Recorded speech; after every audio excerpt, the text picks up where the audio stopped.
This man is Frankenstein. This is not Frankenstein. This man is named Victor Frankenstein. This is Frankenstein's monster. The monster doesn't even have a name, yet people mix it up a lot and end up calling the monster Frankenstein anyway. So once again, this is Frankenstein. This is not Frankenstein. Got it? Who am I kidding? You guys are not going to listen to me anyway. What is up, everybody? Random Random Man here, bringing you my review for the 2025 film adaptation of Frankenstein in one take. Now, the plot of this gothic science fiction film is based on the 1818 novel of the same name by Mary Shelley, also subtitled The Modern Prometheus, and follows the life of Victor Frankenstein, an egotistical scientist whose experiment in creating new life in the form of the creature results in dangerous consequences.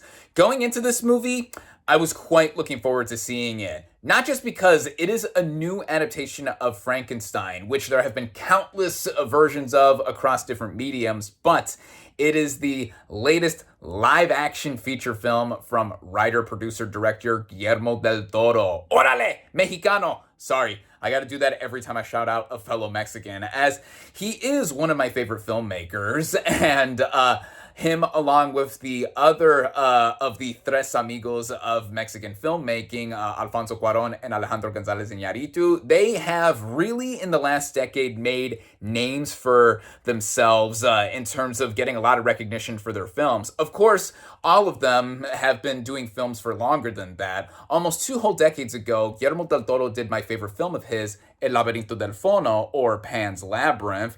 And then, in the last decade, he did 2017's The Shape of Water, which earned him his first 2 Academy Awards for Best Director and Best Picture. Both of these movies that I've just mentioned, I loved. And then after that, he did 2021's Nightmare Alley, which I think is quite underappreciated. I like that film a lot as well. And even though I don't have it here, I should get that Criterion Blu-ray to match the other movies here that I have from Del Toro from the Criterion Collection. And his most recent movie before Frankenstein is 2022's Pinocchio, which earned him his 3rd Academy Award, but this time for Best Animated Feature Film. So, you know, I love this guy. He loves monsters, so I thought upon announcement that he was perfect to do a new version of Frankenstein. Also to see how he would adapt this story and do his own spin on it. And there have, again, as I've mentioned,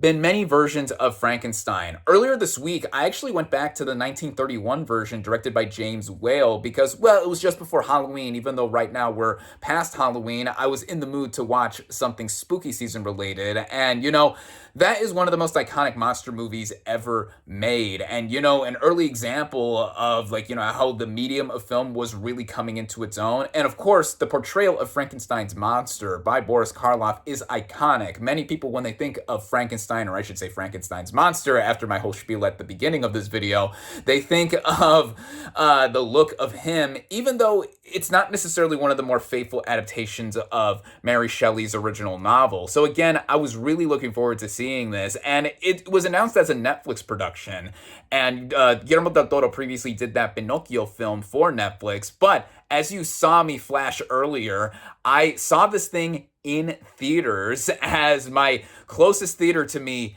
got this movie this weekend. Shout out to Classic Cinemas. My closest theater got this film right before it is set to drop on Netflix this coming Friday, November 7th. So I jumped at the chance to go ahead and see this thing as soon as I could. And without further ado, let's just get into the cast and their performances, as we have Oscar Isaac as Victor Frankenstein. Now, he really is one of the standout actors of his generation. Here, playing a very passionate but arrogant scientist here, much like how a lot of the portrayals of Victor Frankenstein have been in the past. He is so obsessed with, like, you know, creating life or just manifesting it, playing God, essentially. And, you know, that's where the whole subtitle of the original novel comes in with The Modern Prometheus and just the whole idea of life and death, all this other stuff. You can't escape death, and then blah, blah, blah, blah, blah. All this other stuff like that.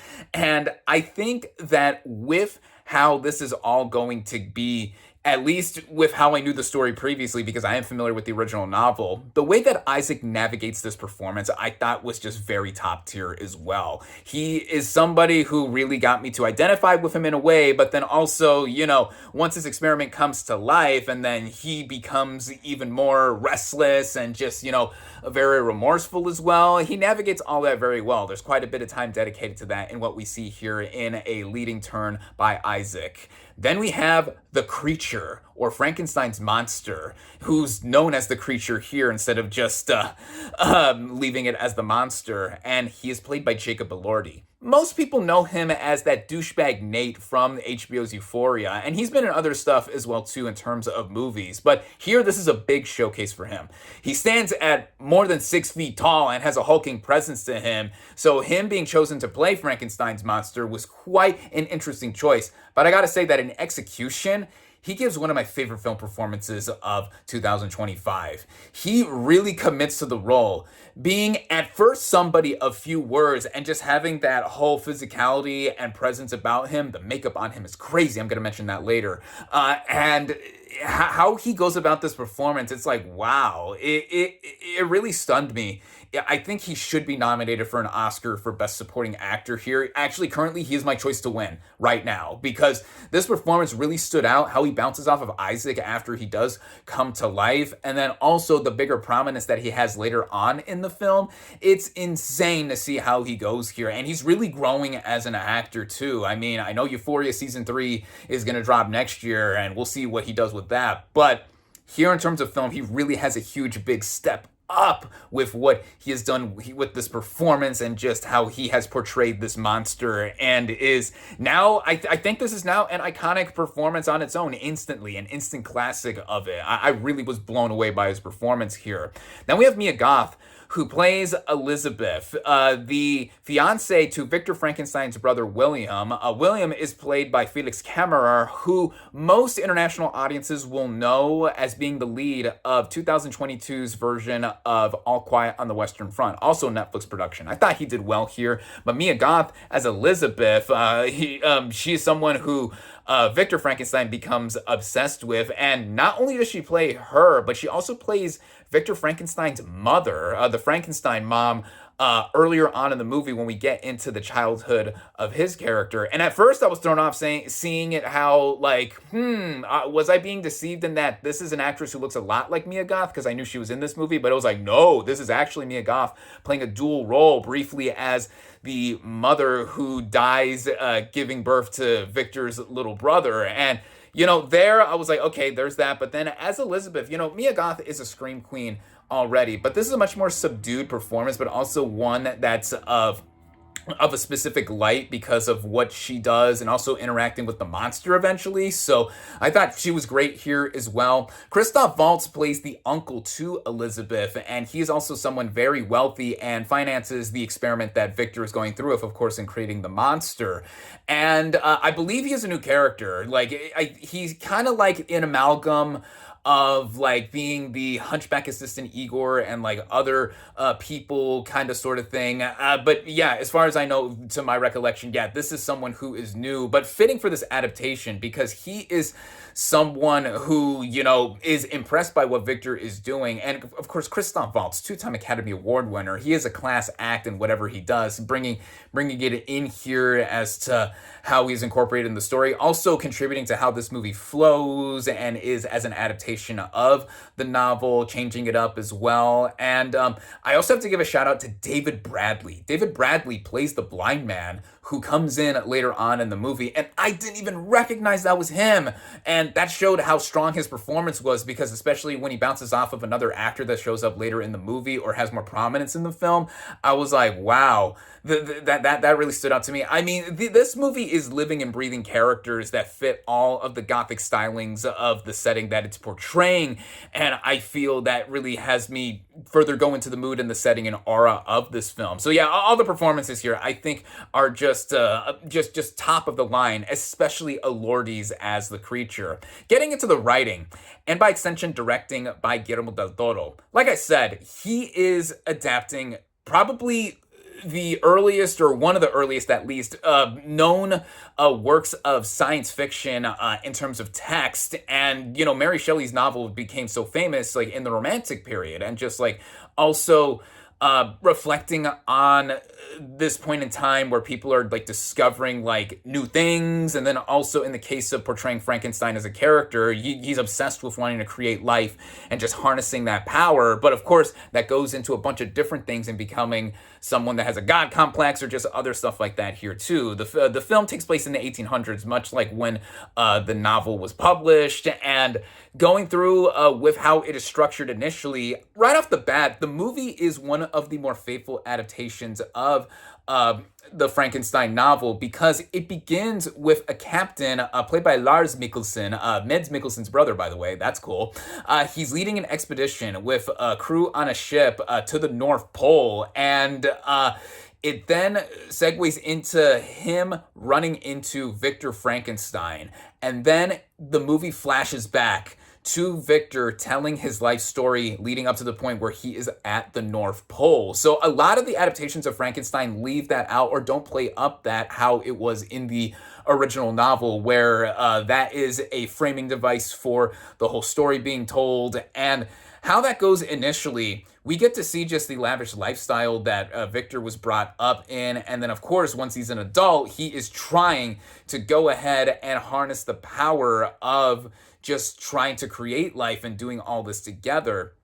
And then once the monster comes to life and is walking around, and then Victor is doing whatever, the movie, after a certain point, it goes back to that framing device of that North Pole expedition, and then it switches to the perspective of the monster. And I knew going in before seeing this movie, or at least I remember from a while ago, that the movie does go into a different perspective at one point, because it starts out with the prelude of the North Pole expedition, then it goes to Victor's story, and then more than halfway, or about halfway, I would say, it goes into the creature's POV. And that threw me off at first, because I was like, whoa, we're suddenly going into this. And then that is when the movie shows off the performance that Elordi is giving. Again, he is excellent here.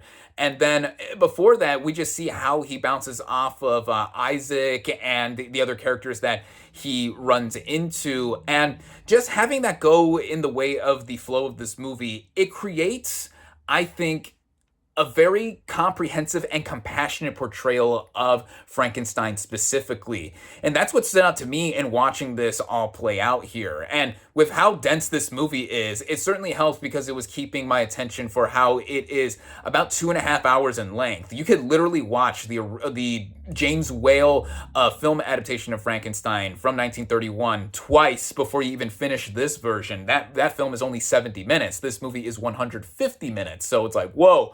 But in any sense, just with how Del Toro really directs the crap out of this thing, as usual. I mean, he is someone who has such a vision for what he is doing, and then also what he's doing on paper. He really does make the story of Frankenstein his own. And this is not even mentioning the technical elements here. I mean, my God, every time I see a Guillermo del Toro movie, I am just impressed by how lavish the production is with the sets, the art direction. The cinematography here by Dan Lauston is gorgeous. A lot of wide shots, a lot of wide angles, just the way it flows and moves as well. But I thought that this was just beautifully captured. The original score by Alexandre Desplat I thought was sensational. This is one of my favorite scores of the year so far. And all of this coming together just really goes in to give us this perspective and just giving us this take on Frankenstein that feels like it's very, very much Del Toro, but also just like fitting in with like the whole canon and idea of like Frankenstein being a timeless tale. I mean, it's a cautionary tale, and it goes into the whole aesthetic that is further exemplified that is trying to get us into this whole thing. Again, this is a work of gothic science fiction. I mean, it's after Halloween, but I'm still like in a gothic mood-ish. I mean, look at my shirt here. This is, here we go. This is a Nevermore shirt from Netflix's Wednesday. A lot of Netflix stuff here, starring my wife, Jenna Ortega. Yes, she is my wife. I think we've been through this before if you're a longtime viewer of mine. But anyway, yeah, all this coming together, it is just beautifully done. It is so well orchestrated. I will say that when the movie does flip, it does switch into perspectives from Victor Frankenstein to Frankenstein's monster. Like I said, it did throw me off a bit at first because I was like, okay, we're really taking a different change of pace here because we're seeing like this first like very not pessimistic, but I want to say like very skewed idea as to creating life and just discovering it and all that. Because the monster is portrayed as being kind, innocent, and even intelligent as it keeps going and like discovering all this stuff. And, certain moments I would say that they could have been trimmed down or they could have like been tightened a bit more, at least with how this is all cut together. But with all of that, just me just embracing and absorbing the aura that the movie was having altogether in the atmosphere. I mean, it felt like very cozy to watch, even though there is some pretty grisly imagery. I mean, oh man, it gets graphic at certain points, like how bloody it is, not necessarily violence, but when Victor is creating the monster, for example, like he is shopping for like different body parts essentially and like just putting everything together with his contraptions. And then, like I mentioned earlier, with how Lordy looks with the makeup, it's crazy how he looks, how he's done up and everything like that, different colors on his body. And again, with the physicality that he has, he is just so he is so fitting to play this kind of character. I mean, this should win the Oscar for best hair and makeup as far as I am concerned right now, at least from what I see. But I think that this should get into many categories in the craft sections of this coming Oscar season. But I'm not sure because this year for competition, it's looking like it's going to be more competitive than ever. But anyway, let's set aside awards for a later time. Just looking at this movie as a whole, I think that this film really did a number on me at certain moments because I was like, wow, I was really absorbed into what was happening here. And I think that with how the movie just set on me, and by the time it ended and just going through everything, it instantly is one of the more faithful adaptations of Mary Shelley's story. And I think that, I probably am one of the people that like this a lot more than most. I can see what people were talking about in interviews before and how it was going and just fitting how Del Toro has directed movies in his canon before, but then seeing this as an adaptation of Frankenstein. Honestly, like, I felt that as iconic as the other versions of Frankenstein have been, especially the one starring Boris Karloff, this one really was able to change it up quite a bit and have me just taken it with the overall focus, vision, and framing that was going on here. I'm curious to see how rewatchable this is because, as I said, later this coming week, it's going to be dropping on Netflix. So if I have time, I'll go back at one point to see it again. But seeing this in the theater, I was like, wow, I'm so happy that I saw this thing in a theater because Netflix, as many of us know, they're very stingy with theatrical releases for their films that are eventually going to get on streaming anyway. There have only been 2 other movies that are by Netflix that I've seen in theaters prior to them dropping on the service. 2021's Don't Look Up and The Gray Man after that. Both of them I saw in theaters like a week before they came out on the platform. But this is easily the best one of these films that I have seen in theaters. And of course it helps that it has an auteur or visionary filmmaker behind it because I'm thinking about it more and more just now, even talking in front of everyone now, in front of you all. I think that I love this movie. I think that this film not necessarily would be my favorite film that Guillermo del Toro has directed. And like the last string of movies that he's been on, honestly, I have loved every single one of them. Before this Pinocchio, before that Nightmare Alley, before that The Shape of Water. He's just been on a winning streak, I feel. And, there's a lot of heart and compassion with this movie too, especially when it gets into that second half or that big chunk with the monster being focused on in the POV. Even though not every one of his stories has necessarily a happy ending or it has an ending that, could be the most optimistic. But in a way, it still feels like there is some heart and soul because, Del Toro at one point, I believe this was his speech at the Golden Globes when he won Best Director for Shape of Water. He said that monsters are the patron saints of our imperfections or insecurities, something along those lines. And that is something that is so true. And, trying to portray or adapt the ultimate monster movie or the monster story that has been told for centuries now, this is something that I felt like was really having me be taken by it and all of that. Instantly, I think this is one of the best adaptations of Frankenstein. And having all this come together, this is now one of my favorite movies of 2025 thus far. I loved Guillermo del Toro's Frankenstein. I know not everyone is not necessarily gonna be on the same wavelength. Oh my God, a siren. This is what I get for doing this in one take. Anyway, that just passed by. But not everyone is necessarily going to be in the same boat as I am. I mean, I've seen countless reviews before I'm doing my own for this film, and it's like, yeah, I think the general consensus is that most people do very much like it, especially with the performances like Elordi's as the creature.